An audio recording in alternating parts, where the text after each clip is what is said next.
bizarre. Ouais, on était plus de 200 000. Et ils ont fait un premier tri de 99, enfin ils ont déjà éliminé 99,5% au premier tour. Je suis passée entre les mailles du filet, je sais pas pourquoi. Je pense, pour avoir discuté avec des astronautes, je pense que la sélection s'est faite un petit peu comme celle des astronautes, c'est-à-dire qu'ils cherchent des personnes qui savent faire un petit peu beaucoup de choses en beaucoup de domaines, c'est-à-dire des gens qui savent s'adapter et qui ont à la fois une certaine créativité pour résoudre des problèmes et une certaine rationalité pour pas partir dans tous les sens et dans des cas d'extrême urgence ou ce genre de choses. Après, c'est juste une supposition. J'ai pas demandé à l'équipe de Mars One que je n'ai pas encore rencontrée, donc voilà, j'extrapole. Et ensuite, donc il y a eu cette première étape de sélection. Ensuite, il a fallu passer un check-up médical. Voilà, vérifier qu'on était en bonne santé. Il se trouve que voilà, je suis en bonne santé, c'est la meilleure nouvelle de l'année. Et voilà. Et nous sommes plus que 705, donc on attend la suite. On attend nos convocations pour les entretiens avec Mars One, qui se font en anglais. Voilà. On verra bien. Je ferai de mon mieux, hein, promis, mais ça sera quel type d'entretien, vous avez une idée? Je sais pas, on va nous demander d'être nous-mêmes, de montrer nos connaissances et notre envie. Alors c'est vague, hein, tout ça, c'est très très vague.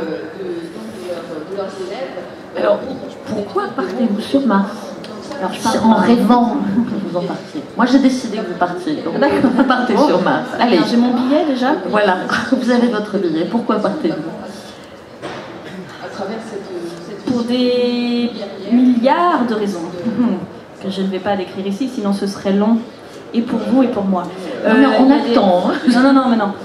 Non, il y a une raison.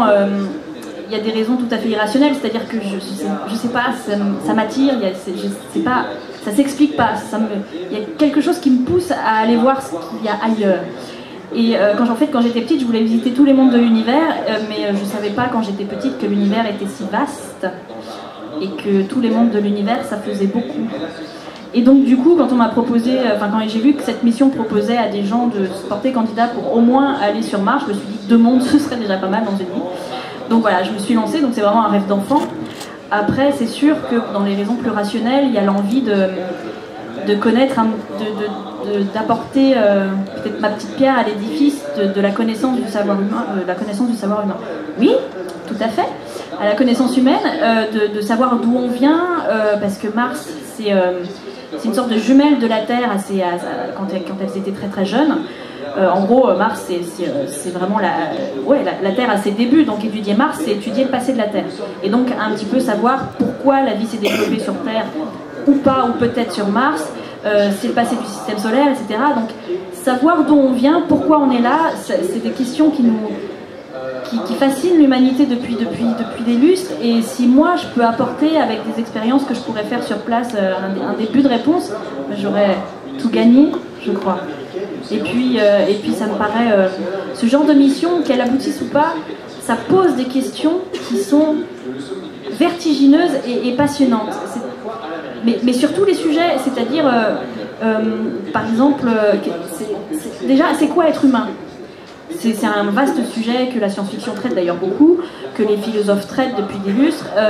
On ne pourra jamais définir ce que c'est que l'être humain si on n'a pas si on ne peut pas faire de comparaison avec une autre espèce consciente et intelligente. Pour savoir ce que c'est un truc, il faut le comparer avec un autre. C'est plus petit, plus grand, enfin voilà. Et une manière de définir quelque chose, un sujet, c'est de s'en extraire, ou de prendre un petit peu de recul. Et je pense que prendre un recul spatial, enfin dans l'espace, c'est donc voir un petit peu l'humanité de loin pour essayer de mieux l'appréhender et de mieux la comprendre. Voilà, je pars peut-être dans des délires peut-être un peu éloignés. Mais il y a aussi la question du temps qui me fascine. C'est-à-dire que sur Mars, les jours durent 24 heures et 39-40 minutes. Et comment on va faire? Parce que les horloges, ça fait 24 heures, mais donc du coup, la dernière heure, elle va s'arrêter à 40 et elle va passer directement. Donc on va avoir quel genre d'horloge?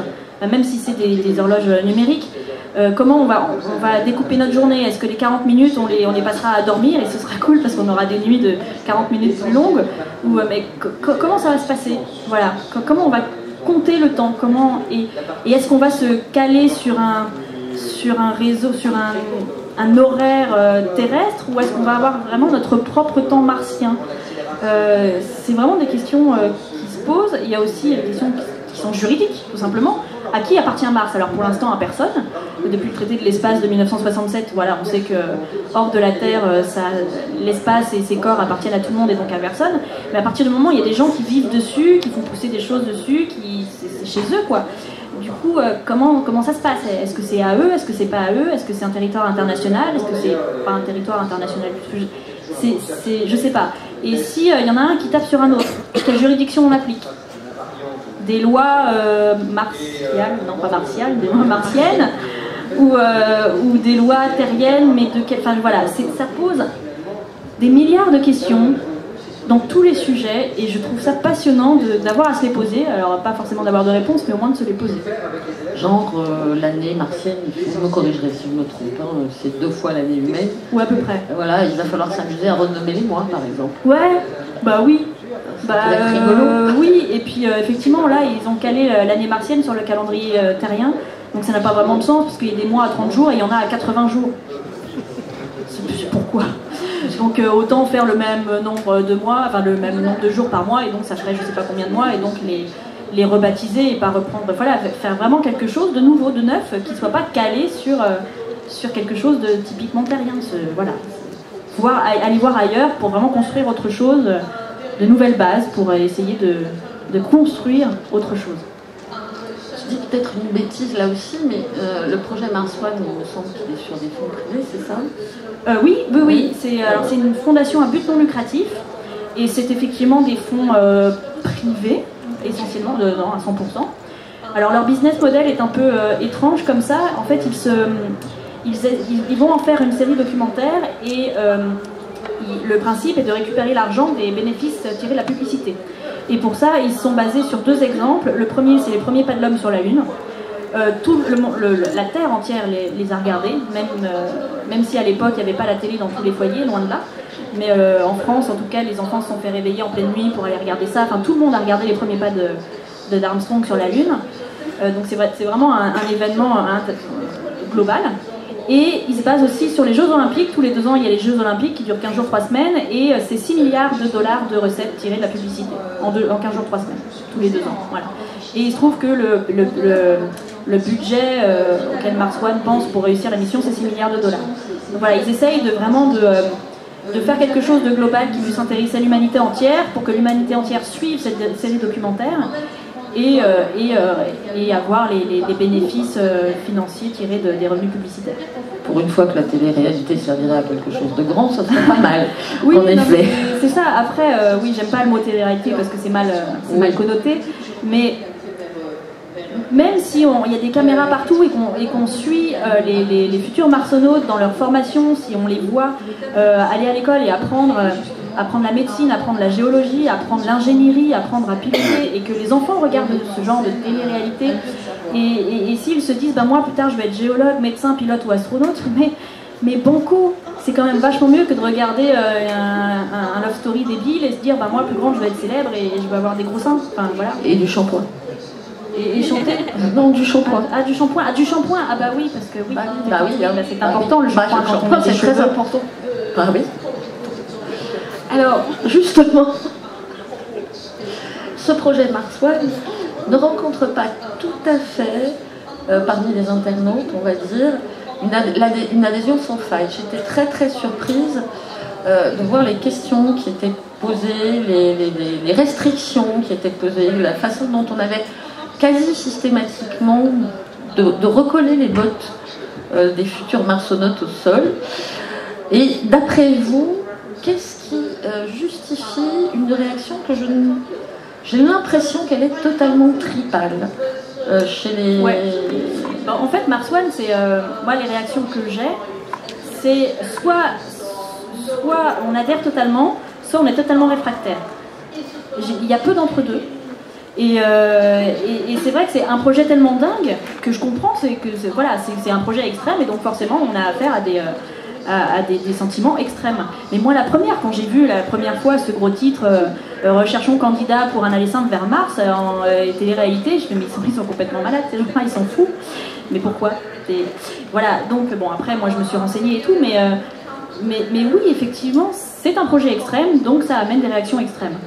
Alors après, chaque personne a le droit de penser absolument ce qu'il veut, il n'y a pas de souci. Et ce qu'il y a, c'est que j'ai l'impression des fois d'être un danger. Mais je ne demande à personne de m'accompagner, hein, du tout. C'est tout. Vous pensez que ça a un lien avec une certaine méfiance par rapport à la science et à la technologie? Bon, non, je pense pas. Non, je pense que c'est juste... Il y a un commentaire sur mon blog auquel j'aimerais répondre, mais je veux vraiment prendre le temps d'y penser. Il y a un monsieur qui me met un commentaire et il finit en disant ça. Que penser d'une société dans laquelle on autorise un aller simple vers une autre planète? Et c'est effectivement une excellente question et j'aimerais y répondre. C'est-à-dire que nous vivons dans une société où on a une philosophie du risque zéro. Sauf que ça n'existe pas, le risque zéro, et qu'on veut absolument y tendre. Et il faut toujours un responsable. Voilà, on ne veut plus qu'il y ait d'accident, il faut forcément un responsable, un procès, une assurance, un machin. Et donc du coup, on ne prend plus de risques. Mais c'est embêtant parce que la vie, c'est prendre des risques. Si on ne prend pas de risques, on n'avance pas, on stagne et donc on recule. Et donc je trouve ça extrêmement dommage de vivre dans une société où effectivement prendre des risques, c'est vu comme une anomalie ou comme une folie. Mais une folie mal connotée. Et je trouve ça dommage. Si on n'avait pas pris de risque jamais dans l'histoire de l'humanité, on n'aurait jamais domestiqué le feu. Voilà, ça brûle, et vous vous rendez pas compte. Donc, faut arrêter. Hein. Donc, on serait encore au fond d'une grotte, ou pas d'ailleurs, parce qu'on serait tous morts. Mais donc, voilà. Et les premiers explorateurs, ils ont pris des risques, mais c'est comme ça qu'on a découvert des tas de continents. C'est comme ça qu'on fait des avions maintenant. Enfin, tous les progrès technologiques sont partis du principe qu'il y a eu des pionniers qui ont risqué leur vie pour faire avancer les choses. Et dans une société qui tend à un risque zéro, ben, ça n'existe pas, donc on va stagner et je trouve ça dangereux et malsain.